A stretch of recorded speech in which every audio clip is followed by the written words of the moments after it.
Máme tu ďalší rozbor. Verím, že bude pre vás užitočný. Je len na ukážku, vôbec to nie je kritika. Je to len spôsob, ako môžete aj vy, ktorí sa pozeráte, zlepšiť vašu komunikáciu a zaobalenie vášho profilu v online prostredí tak, aby ste boli nájditeľní, vyhľadateľní, zaobalení konverzne, aby človek, ktorý zavíta k vám na profil, okamžite vedel, o čom ste, pre koho ste, o čo sa tu jedná a tým pádom budete vedieť veľmi rýchlo konvertovať daného človeka na záujemcu o vaše produkty a služby. Moje meno je Tami, marketingu na sociálnych sieťach sa venujem viac ako 7 rokov a verím, že práve toto video bude pre vás prospešné. Rovnako čakám na vaše komentáre a aby ste mi napísali jednak, či je prospešné, to bude váš like. Jednak, že budete odoberať a sledovať tento kanál, to bude pre mňa dôkaz toho, že vás zaujímajú ďalšie a ďalšie rozbory.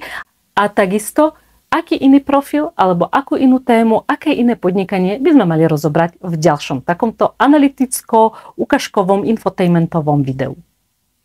Včielka vedka je vlastne názov brandu, čož môže ostať. Pre samotnú avatar fotku môže ostať napríklad iba samotný obrazok, nemusí sa zdvojovať názov, ale aby sme vynikli a zaujali a dokázali sa odlišiť, ponechajte včielku v plastoch ako takéto logo. Ďalej tu ešte raz nezdvojujeme toto, nesmieme zdvojovať s týmto, lebo to nám znižuje šancu byť vyhľadateľný na Google. Pamätajte si to, takže používateľské meno je jedna vec, to je vaša značka brand, ale tu do priestoru meno my musíme dať 64 znakov kľúčových slov. To znamená, že potrebujem niečo z medu, nejaké výrobky z medu, alebo chcem a potrebujem, aby ste mi dodávali na pravidelnej báze do môjho obchodu biomed od slovenských včelárov. Potrebujem tu kľúčové slova, že včelia, farma, Banská Bystrica, výrobky a med. Potrebujem kľúčové slova, ktoré pojednávajú o tom, ako ja to vyťukám do Google a tak vás viem nájsť. Ďalej tu máme popis. Popis je fajn, malé rodinné včelárstvo. Chápem, o čo sa jedná, rozumiem. Ďalej, čo? Čo z toho mám, že ste malé rodinné vinárstvo? Vinárstvo, včelárstvo a tým pádom aspoň víno, že kebyže si môžem sme. Ďalej, život včiel nás inšpiruje, pomáha. Dobre, čo tu budem nachádzať? Live, vysielanie, streamovanie, ako žijú včely v úli. Máte tam kameru a viem sa na to pozerať? Nie.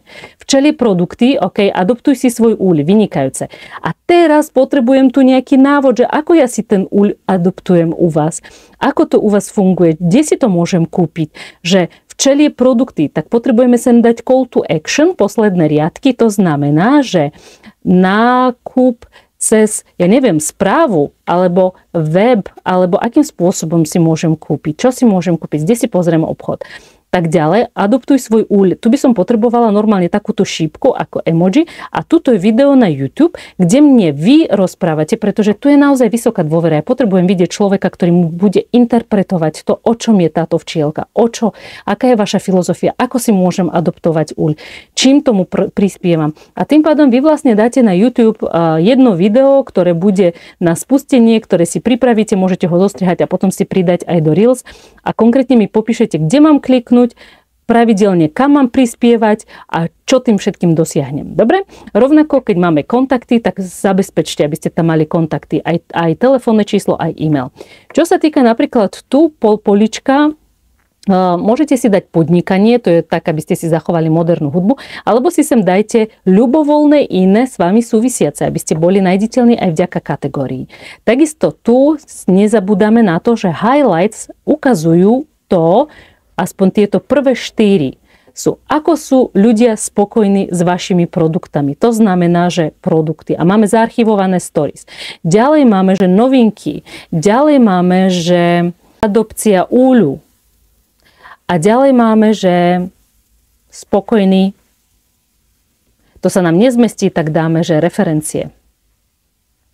A všimnite si aj samotný účet, že toto tu mám základný feed, ktorý ja vidím, ja už ďalej ako užívateľ nepôjdem.